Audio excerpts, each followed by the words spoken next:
Join Charlie Maloof as he explores the personal journeys of Broad River Retail's very own memory makers. Welcome to Stories from the River.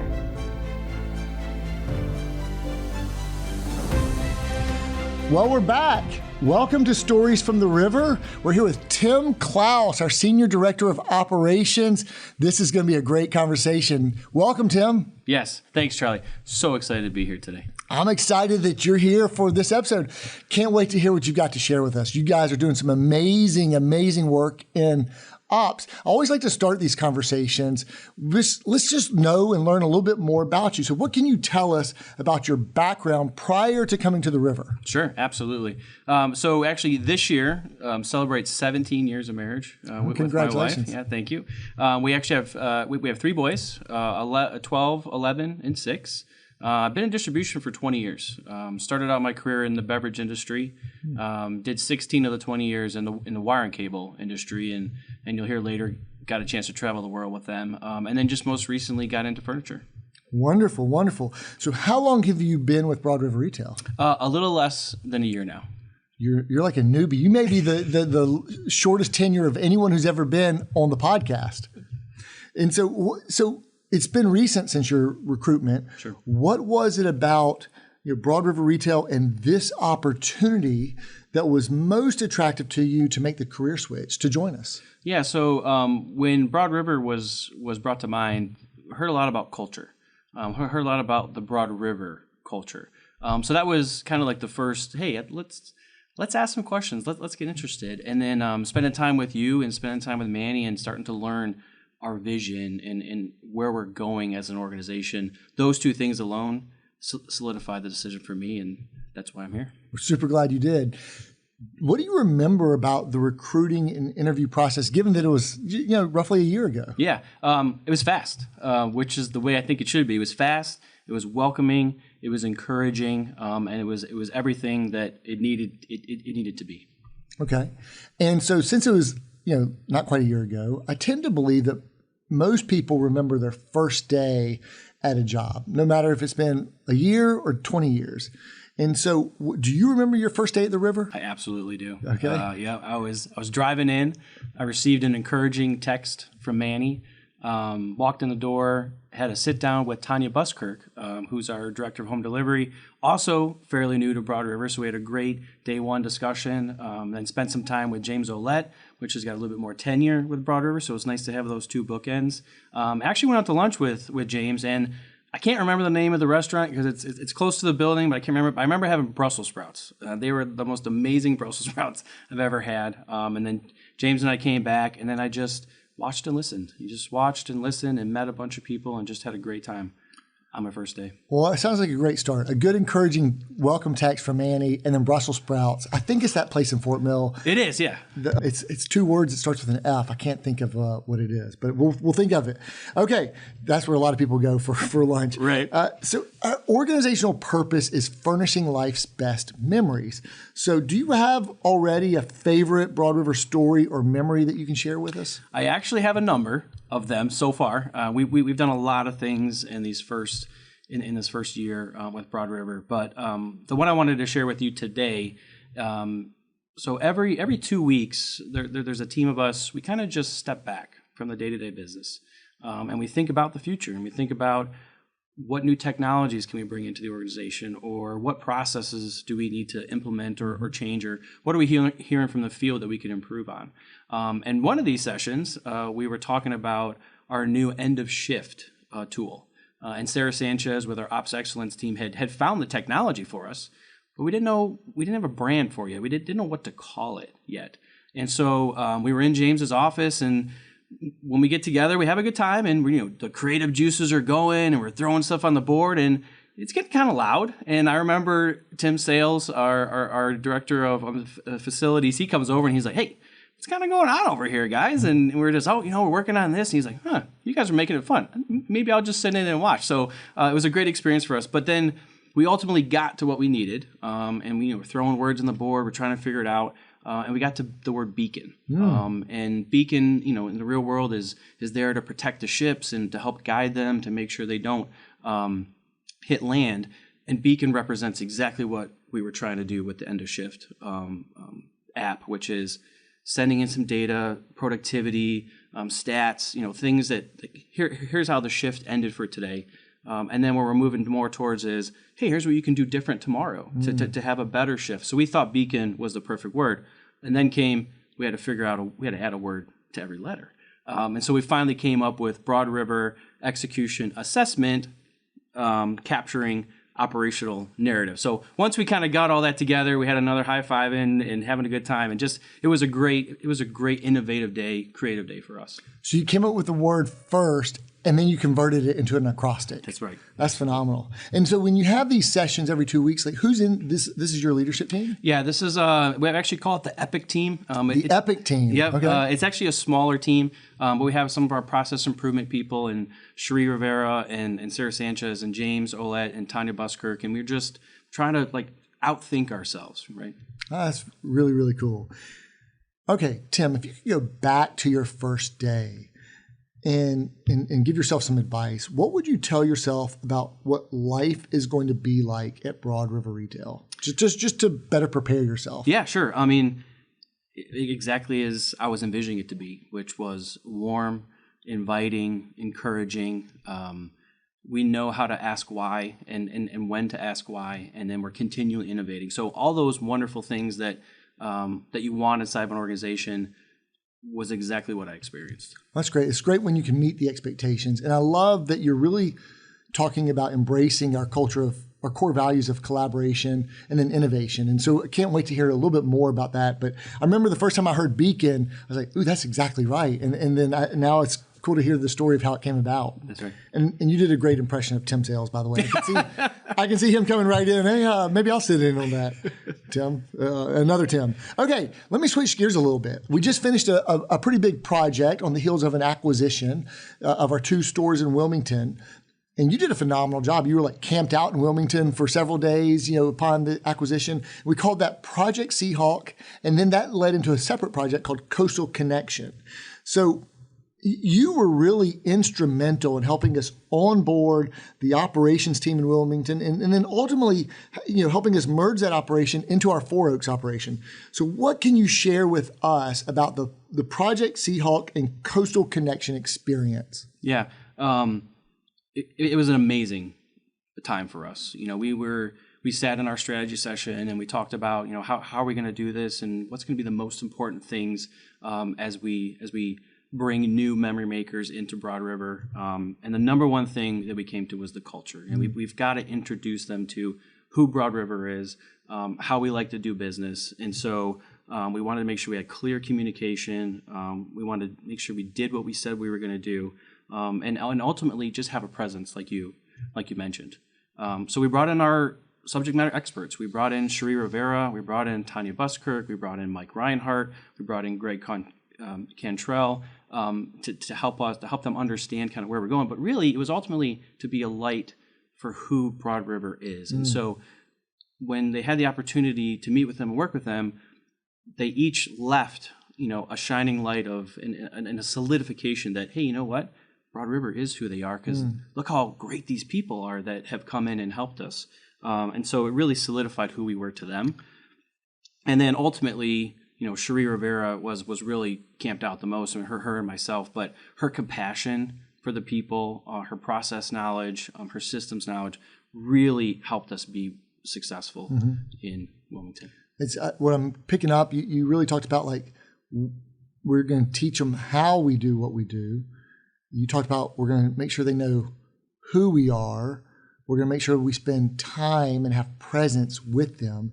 And then I'm sure you also, in talking about all those things, the who and the time with and the how, why we do what we do. That's right. And so there's some great lessons there for do kind of an assimilation with a new team. And it was 36 people, right? Absolutely. 36 brand new memory makers. Yep.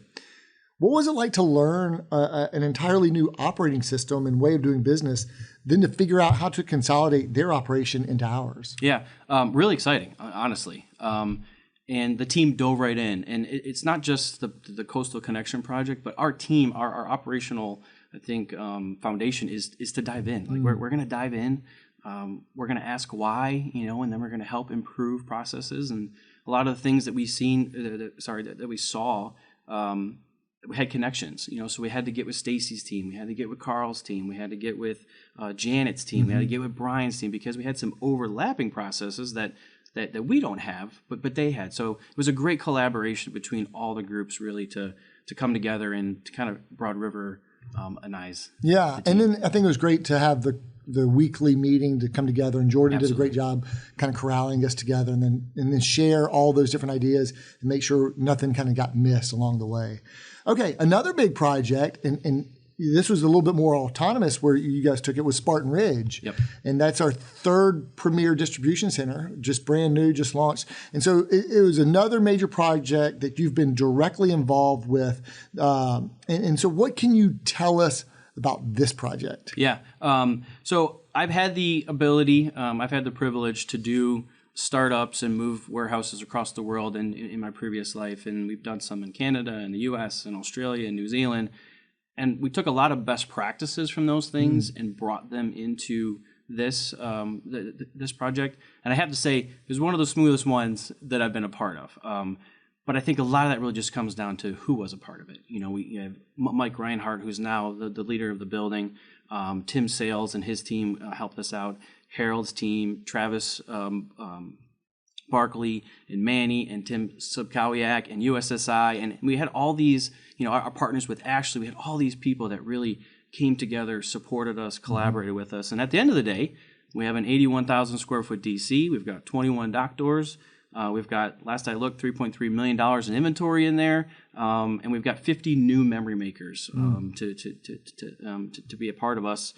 And ultimately, all driving towards $1 million a week in delivered sales. So It's been a spectacular project for us. That's phenomenal. What does this new third distribution center mean for our company, our memory makers, and our guests? I think it's fulfilling our purpose, which is premier customer service. We're closer to our guests now. We have reduced windshield time for our motor carriers so they can spend more time with our guests, ensuring that the delivery is great. And I think for our memory makers, it's our opportunity to cover them in our culture. And we know not everybody stays. We'd love to have everybody stay with us all the time, but they're going to have these memories and they're going to take these away of, that was a positive experience for me in Spartan Ridge. And then lastly, it's our homegrown leaders. We've got some great people that have moved to Spartan Ridge to help us get the building going, and I'll kind of talk about them on the next one. Well, I got to spend a day recently in Spartan Ridge and was really impressed with the team there and just the way the operation is set up. So what have you noticed about the labor force in Spartanburg, South Carolina, and when trying to recruit, hire on board, and build a new team from scratch? Yeah. It's actually been extremely impressive. There's a lot of hardworking people in that area, a lot of people looking for jobs. And our recruiting team, Morgan, Esther, Kate, have been phenomenal. It's been, they ramped us up very quickly, got some real quality memory makers to be a part of us. And then you throw in Mike Reinhardt, and you throw in our veterans. You throw in Austin Wilson. You throw in Shelby Float. You throw in Trevor Goodwin, who have been a part of Broad River and kind of know who we are. And then you sprinkle in our new talents from the outside. And we have Wilma, and we have Jack, and we have Austin number 2, we call him. His name's Jeff Austin, but you can't call 2 people Austin, so he's Austin number 2. But Mike's put together a spectacular team, a team that's well-versed in understanding who's best at what, and they're really playing off each other really well. Well, I think what you've really done is helped crystallize the culture in operations. And when I spoke to many of the memory makers in Spartan Ridge who'd maybe worked for other industrial operations in the upstate, they found a completely different, refreshing culture than where they had been. And so that's great. It's a differentiator for us. And I think you're really cascading that culture all the way down into our operations, which is awesome. One more project I want to talk about. Sure. York Southern. So this was a situation when, one of our major initiatives as an organization, one of our top 4, we love a good top 4, was warehouse capacity.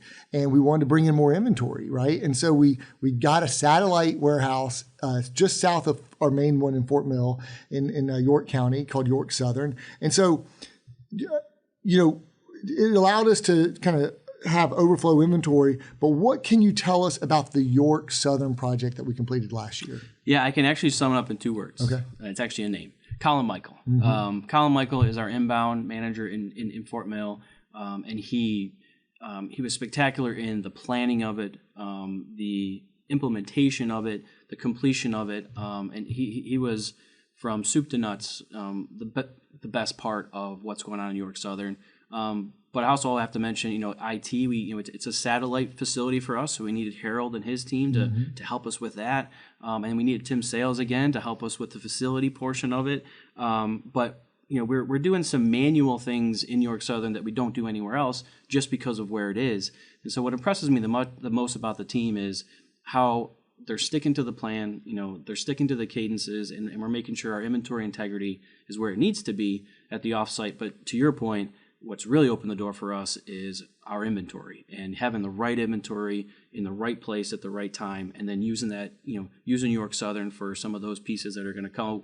They're going to leave the building a month later, and getting the ones that are leaving next week in Fort Mill. So it's been a huge strategic win for us. Yeah, having more inventory is a competitive advantage and a need this day and age, and so that we've really been investing in infrastructure and with storage capacity, and probably never can have enough, right? That's right. Okay, and we've got to get Colin Michael on the podcast. Absolutely, we got to bring him in as the next ops representative. It sounds like he's a great one to speak to. Okay, I'm going to shift it back to you a little bit. Okay. I've got a good icebreaker question I've picked up somewhere along the way, and so let's say you've hung up your operational cleats. You're sitting on your front porch. Maybe you're hanging out with your grandkids, talking about the good old days when you used to kind of drive culture and operations and all the wins and experiences that you had, and hopefully a long time at the river. And you're just reflecting back on your legacy and how people are going to talk about you, and they're going to use different descriptives and adjectives. And so when you think about how you want to be remembered, if you could kind of crystallize it to just 3 words, what 3 words do you want people to say about you? Yeah, integrity, unity, and enthusiasm. Those are my 3 foundational words that I've found throughout my career and early on. And I'll talk about kind of how I got to those later on, but I want to be known as somebody who has very high integrity, that unites people together, and then just does it with enthusiasm. Just love it. Has a lot of fun. Love it. Which one of those is your superpower? I think enthusiasm for me is my superpower, and I didn't always have it, and so it's been a learned trait through a lot of experiences, but I just love having a good time. Yeah, nothing great happens without passion and enthusiasm.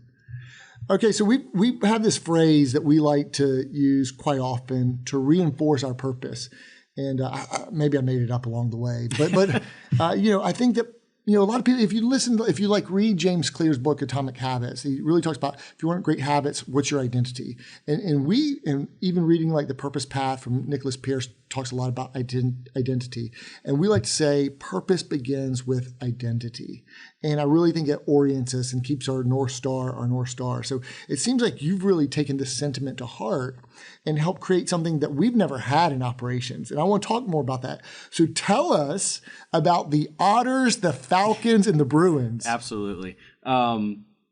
And I would agree with you 100%. I mean, we were kind of sitting back and we're watching the stores, get their identities, and they're celebrating their logos, and we're like, you know what? We want to be a part of what that is and what it does for us as an organization. And so we went through the process, and we had the teams. We kind of all agreed that we were going to go for animals. What kind of animal like really reflects who you are as an organization. And then we had some votes, and we had some. The teams really own who they wanted to be, and I would do them disservice if I didn't just read. So I actually brought what they submitted on why they chose who they did. Let's hear it. Okay. Let's hear it. So for the Otters, for the Fort Mill Otters, otters are also fiercely loyal and protective of their raft, which is what they call a group of otters. They thrive and they strive as a group the same way we do as an operational team. And I think that's a perfect onus to who Fort Mill is. As our most established DC, processes are almost second nature for them. And so doing it together, sticking together. I think that's a really important motto for us in Fort Mill. So I love the otter. Yeah, I love that one. That's great. Fiercely loyal is what I picked up there. Absolutely. And I think I mentioned this on one of our town halls, but otters get their nutrients from the river, and we are Broad River. So I love that. It's perfect. That, yeah. And then the falcons in Four Oaks. Falcons are fast, precise, willing to go the extra mile to make our customers happy, and we take great pride in what we do and handle our product. And I think that's a real good representation of what's going on in Four Oaks. As one of our newer DCs, they're still growing, they're still learning, they're still trying to find out who they are, and we've got to do that quickly, and we've got to do it right. So I think it's a great identity for them. Fast and precise, love it. That's right. And then the Bruins, and I do think there was a little bit more to come or to play with the Bruins. Mike Reinhardt's from the East Coast. He may be a Bruins hockey fan, so I think they had a little bit to do with it. But ultimately, what a Bruin is, I still think fits with who Spartan Ridge is. And Bruins display speed, agility, power. They're cunning, and they're ever adapting to their new environment. And I think with Spartan Ridge being our newest DC, every day Mike's coming up with something he's never seen before, and the team has as well. So again, I think a perfect identity for them as Spartan Ridge. That is perfect. My high school mascot was the Bruins. Well, maybe there you go. There you go. I love it. Okay, let's shift gears. We love competition, right? And I often say competition gets a bad rap. It actually comes from the Latin word competare, which means to strive together, not one versus the other, right? And so you have really embraced that concept, and with this thing called Decoy or DC of the Year, and you've taken this to a whole new level. So tell us about Decoy or DC of the Year. What's going on there? Yeah, it's a really exciting time for us. It's actually a full year, what we're calling the playoffs, between the three facilities. But there was a lot to it. Like we wanted to make sure, again, that we had our identity first, right? So finding out we have the Otters and we have the Falcons, we have the Bruins, unites them together, which is what we had to do first. And then the second thing we had to do is we had to let them know what winning looks like. Because if we don't, then there's nothing to strive for. There's nothing to go for. We're just kind of muddling through the day. And so I actually brought it with me. We actually created a play sheet. Wow. Similar to what you'll see in the football field, the coaches, they have these laminated sheets, and usually it's, they're counteracting the plays the other team is doing. Same for us. This is how we win. So if we meet these 10 KPIs, we're going to be winning. And so we've laminated these. The marketing team put together our 10 KPIs that look really cool. And so every leader has one of those with them on their person. Everybody knows what winning looks like. And so the DC, so with the play sheets, the scoreboards, the shirts that we've handed out to everybody, and then the weekly cadence we have once the scores come out, are all done with intense enthusiasm, right? So we want to make sure everybody's excited about what we're doing all the time. And so the playoffs for us help us bring premier customer service to our guests, and encouraging our facilities to test the limits and push us beyond what we know today. And so that's really kind of the encompassing thing of what DC of the Year is. And like, again, we stumbled upon it actually spells Decoy, which is also a football term. So kind of everything kind of worked out the way that it should have. Yeah, I love that. Well, I was in Spartanburg at Spartan Ridge the day they got their new shirts. Yes. And so I guess everyone in ops got a shirt with their identity. And they got to pick their own colors. So Fort Mill is gold, and Four Oaks is blue, and the Bruins are like a tanny color. Yeah. Almost like a camo color. I'll have to talk to Mike Reinhardt about that tanny camo color. Yeah. We'll leave that where it is. Sorry, Mike. Well, but that was really cool. They got their shirts, and you've really provided clarity. In 4DX, 4 disciplines of execution, they talk about people play harder when they know the score. So you've provided clarity on, you said define winning. Yes. So people know the score, and now they know also that someone else could be scoring better than them. That's right. And so it creates competition. They know what they're striving for, which is, or thriving towards, defining thriving. So that's great. Well, what are some of the operational metrics that you're measuring and focusing on, and how have your teams responded to this? Yeah, so we have 10 KPIs. And the way we've designed the program is it may not be the same 10 next year. So every year, the 10 KPIs can change depending on the business needs or kind of where we are. But what we have done is safety.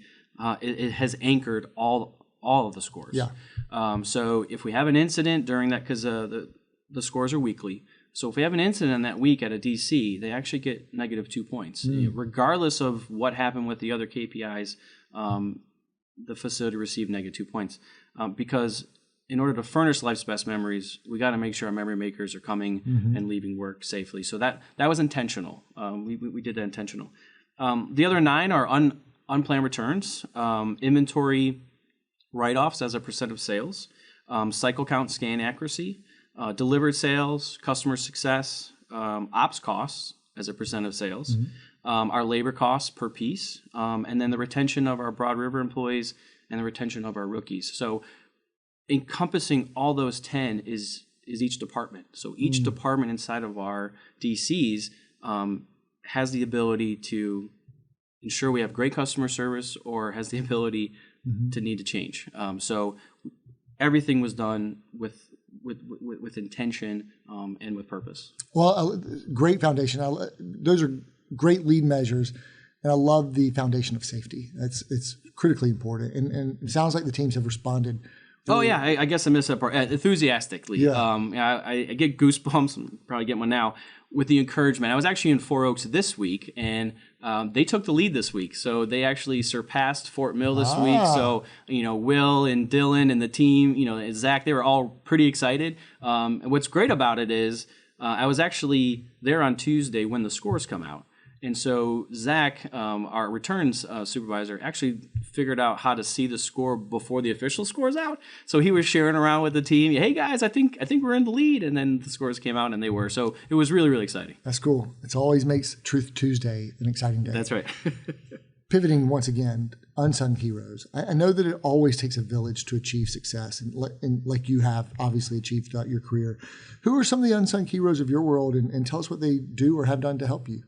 Yeah, I got a couple. So I think I'm going to share 4 with you today. My dad, number 1, I mean, he was a great example, a great mentor. And I probably heard this too much or more than I should have, or I should have picked it up quicker. But he always taught me, think about the potential outcomes before you take action. And I remember I had a sandwich in my hand, and my parents' station wagon, I was trying to hit sandwiches over the station wagon. I got one thin, and it went right in the glass. And I played baseball all the way through college. I broke maybe a couple other windows. So my dad was constantly reminding me to, let's think before you do something, son. So that one's stuck with me, and I've passed it down to my boys as well. The other one he's always hit me on is, you've been given gifts. Use your gifts. And be thankful for them, and be different than others, because when you're different, it gives people an opportunity to ask you why you're different. And ultimately, no matter what you do, be humble. Humble yourself every single day. And so I learned obviously a lot from my father, but those are ones that definitely stick with me. And then my mother put others first. She was more on the volunteering end of the spectrum, and you can't take anything with you at the end of your life, so be generous to others, and be that person that picks up the rubbish that somebody walks over, or be that person that opens the door for someone who needs the door. And so I learned a lot of that from her. And then my college baseball coach, Jake Boss Jr., he was an assistant coach at Eastern Michigan when I was there. He's now the head baseball coach at Michigan State University. But I know it doesn't seem like it now, but I was a very introverted kid as I grew up. No, never would guess that. But I came out of my shell during those 4 years at Eastern, and I give a lot of credit to him in the team, because we did a lot of public speaking. We did a lot of volunteering in the community. That was another piece that I really, warmed my heart to, is we've got to stay connected to our communities. And so, that was a very important time in my life. And then my wife, she's got the biggest heart I've ever witnessed. She's the ultimate giver of time and energy, sometimes to her own detriment, but she just loves on people. And, I wouldn't be me. I wouldn't be here. My career wouldn't be what it is, without her unconditional love. That's a phenomenal answer. Going back to what your dad had shared with you, it reminds me of the 7 habits. Begin with the end in mind was the one I was thinking of. Yeah. And we used to have a frame in my mom's. Growing up in our kitchen that my mom had put up, it was, if you think twice before you speak once, you'll speak twice the better for it. Awesome. And Jonathan Ishii used to say that his dad used to tell him, I'd rather keep my mouth shut than open it, and I'd rather keep my mouth shut and be considered a fool than open it and remove all doubt. so those are so a lot of similarities there. That's a great answer though on all 4 of your unsung heroes. Well, what's the best advice you've ever received? I have a couple, and I know that probably won't be surprising, but do with a smile. Laughter's the best medicine. I heard that one when I was young.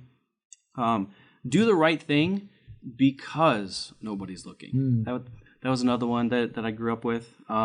Love people, be a sorter, not a savior. And really what that means is everybody has different strengths. Everybody has different talents and skills. And so, do we have them in the seat, or do we have them in the role where they can be successful? And if you don't, then don't try to save them, right? The other one that the operational team we talk about a lot is, without a plan, execution is aimless, and without execution, your plan is useless. So we talk a lot about execution and operations. We talk a lot about tangible action, because that's how we change, that's how we improve, that's how we grow. We're going to have to go back and listen to those quite a few times. Be a sorter, not a savior. And if you're listening to the podcast, go ahead and hit that back 15 seconds or 30 seconds. You're going to want to play those quotables from Tim Clouse a few times there. That's great. Great advice. So what advice do you share with rookies on their first day with the company? Yeah, always, we have what you need. Seek advice, ask questions, challenge us with processes and improvement. But I always end with, whatever you do with your time here at Broad River, do with enthusiasm. Got it. That's great. And what leadership message or advice do you regularly share? I can't say that. I don't know why. With your leaders and ops. Yeah. Encourage one person a day. Encourage one person a day. Challenge your status quo. And if we can do it in less steps, let's implement it. Got it. That's great. That's a great operation. That last one is great for ops, for sure. Okay. Culture. I know we're biased, and we believe that our culture at the river is unique and really special. What is your favorite thing about our culture here at the river? And in your opinion, what is it that makes our culture special? Yeah, I think it's a number of words that I'm going to use. It's the ability to own what you're working on, how authentic we are. Mistakes happen, and learn from them. And I think really the biggest one for me is encouragement, and not the encouragement that you'll read in the definition in Webster's, but there's a Broad River encouragement here that just can't be explained. It's got to be experienced. And I always tell people, no matter how large your cup is, the river can fill it. Oh, wow. That's a good one. That's great. So you guys always seem to be making it fun and unique and out of the ordinary in ops. Who comes up with these themes and ideas, and how do they come about? Yeah, it actually came from the survey. We did a company survey last year, and the engagement with the employees was one of the things that they wanted to be a part of more. And so we created events committees at all 3 DCs, and they collaborate on what we're going to do and when we're going to do it. And then we've got sponsorship from our ops managers and from the MMX team, because we love doting on our people. Love it. We love celebrating our people. And it's how we unite, it's how we learn, and it's how we love each other. Love it. So what have been some of your favorite or most memorable themes or activities that you all have executed thus far? Yeah, so I got a couple. Random acts of kindness. We did that early on in the year, and I heard so many stories, and the ones that really that came away from me was, I didn't know that person knew me that well. You know, there were some surprises during that event, which was awesome for me.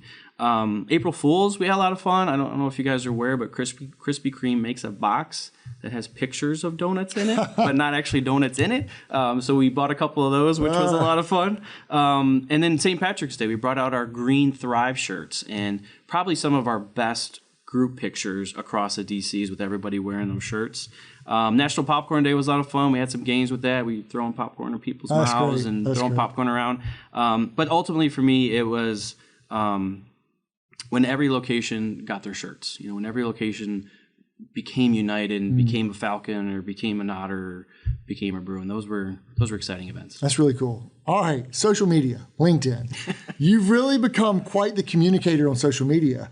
I'm regularly, I said well that time, seeing your creative posts on LinkedIn, or celebrating the unique days that we just talked about, or the events or the milestones or other fun activities. And in fact, we will share your LinkedIn profile here in the show notes for others who may want to follow you, because you're a great follow now. You've become a really great follow on LinkedIn. So how did all that come about? And then what led you to want to begin posting so often on LinkedIn? Yeah, so I've never had a Facebook.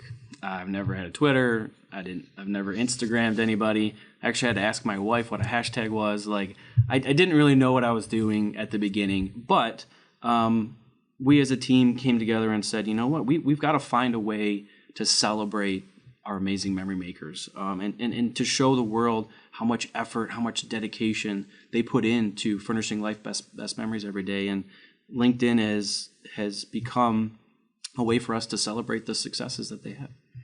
And what sort of feedback have you received from your posts, both internally and externally? Yeah, the funniest one I got is actually from my brother in Michigan, and he asked me, so are you getting bonused on how many posts you put out? And I was like, no, I'm not. But it's been encouraging. I mean, nothing but encouraging responses. I've had a few tell me mores, which has been really cool for me. So got to interact with some people and teach them who Broad River is. That's great. So Thrive, our company's word of the year this year is Thrive. What does it mean for you to thrive? Yeah, I thrive through my team.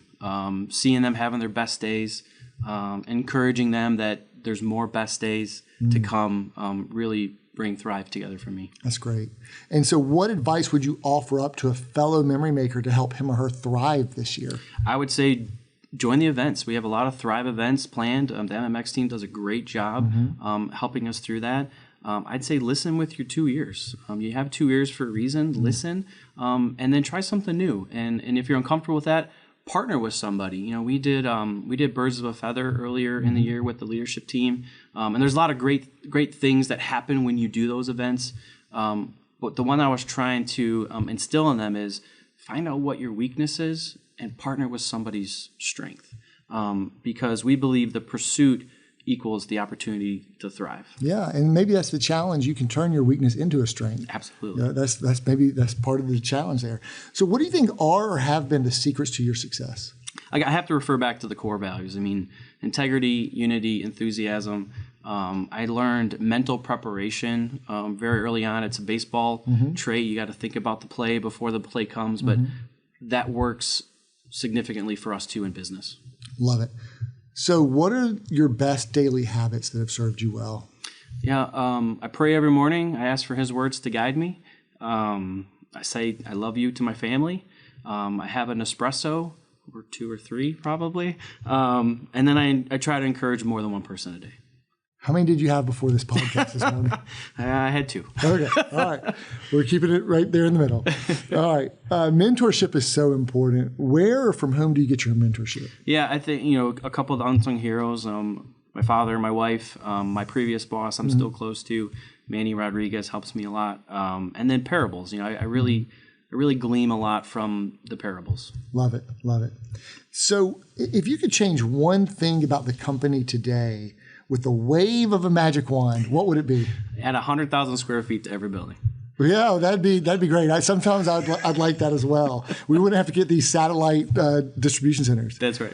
Okay, let's say that it was my time to retire, and you've done such a great job that I'm giving you the keys to the company. You're the new president and CEO of Broad River Retail, and today's your first day in the new role. What would be your first order of business? So I believe in celebrating our rich history, and I think you saw them in Spartan Ridge. We've put up back to 2018, I think, is when we have logos, but we've put up the logos from 2018 all the way to 2022, and we'll continue that every year. I mean, I think it's important that we remember where we've been. You're talking about the annual themes. The annual themes, yeah. And to remember where we've been and where we're going. And the vision is very successful right now. And so for me, let's keep it going and let's win the day. Love it, love it. Love that win the day mindset.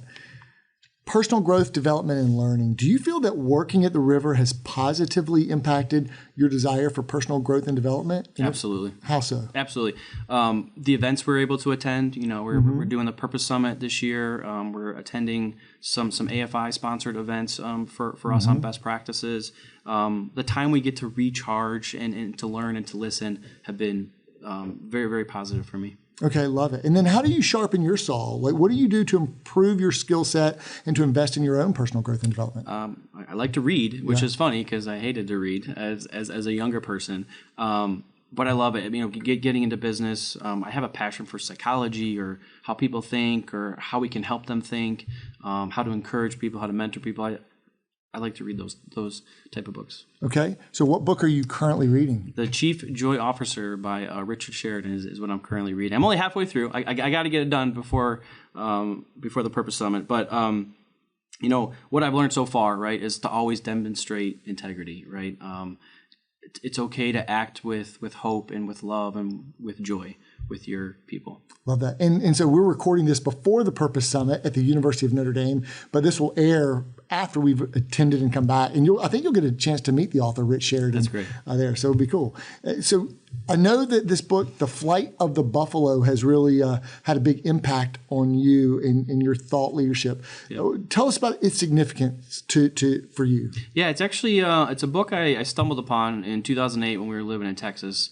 And the premise of the book is, previous business or maybe even some businesses now, if you look at buffalo, there's a lead buffalo, and he eats and they eat and they walk and he walks and they kind of just wait for the leader to help them with the task. And if you look at geese, they fly in a V, and not one geese leads. So one geese will take a break and he'll go behind, and the other geese will help. But they all know where they're going. They all know what the vision is. And so really the premise of the book is we want to have people around us. We want to have our employees be buffalo that can fly.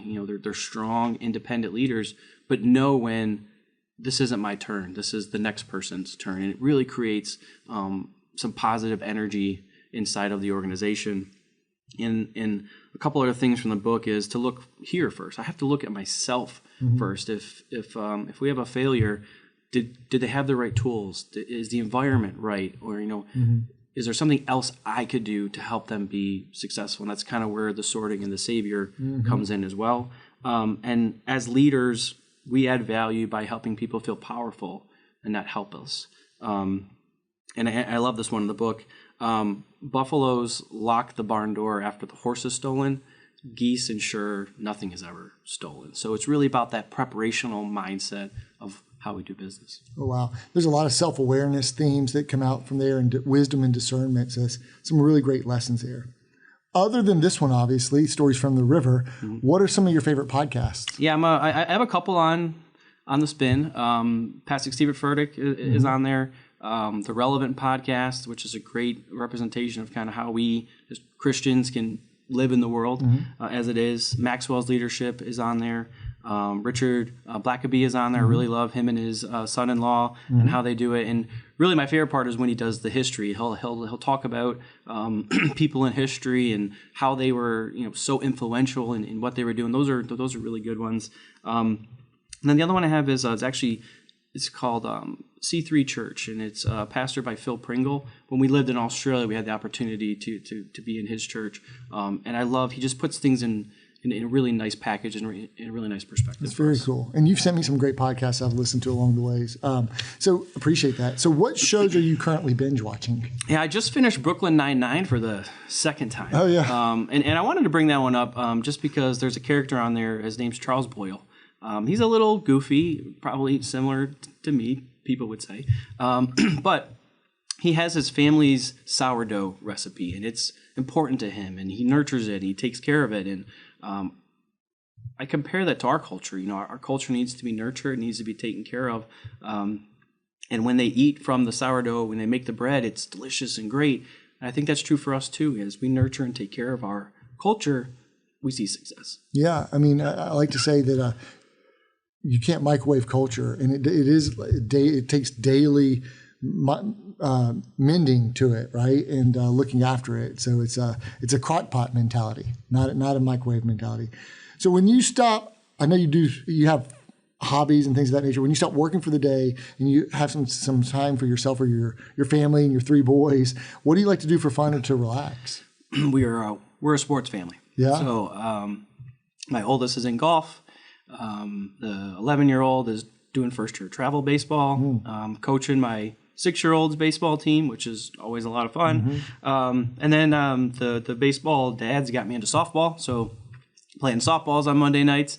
And when we're not doing those things, taking walks with my wife and just talking. You know, it's nice. Life's busy and there's lots of stuff going on, and when we get the opportunity to take the dog for a walk and just talk is refreshing for me. When you play softball, is there a home run limit? There is. And do you hit the limit every time? Maybe. Yeah. Okay. All right. Where do you get your inspiration and motivation? My family, you know, my dad, my wife, my kids, you know, those they really keep me going. Okay. And then what is one thing about Broad River you think would surprise others from the outside looking in? Maybe a misperception or something. I think we're more than a retail furniture company. We grow people, and we take a lot of pride in that every single day. Yeah, identifying as a growth and development company, I think, is really powerful. And we always say we will grow as far as our people will take us, or not. So we have to have growth-minded people, and we have to grow our people. And that's that human capital mindset. And again, I think what we've heard today, what everyone else has heard, is you're doing a tremendous job of that. Okay, final question for you. Sure. To someone who is not a memory maker and is pondering whether or not they should come to the river, what advice would you offer to that person? Absolutely do it. If you want to be encouraged every day, if you want to thrive, if you want to be a part of something positive, come. Be open, show integrity, be unified, and have exceptional enthusiasm. Love it. That is Tim Clouse, everyone. Tim, this has been fun. Thanks so much for coming on the podcast, and thanks for what you're doing and winning and thriving, and can't wait to see who wins DC of the year this year, and the Falcons, the Bruins, or the Otters. It's going to be exciting. I know one thing, it'll be exciting, and this has been a great podcast. Thanks for joining us. Thanks, Charlie. Appreciate it. Thanks so much, guys. And join us every Wednesday for new episodes of Stories from the River. Listen wherever you're listening now, or on our YouTube channel, or Amazon, or Spotify, or Apple Podcasts, or any popular podcast player. We look for bringing you fresh new content every Wednesday. Thanks so much, Tim. Thanks.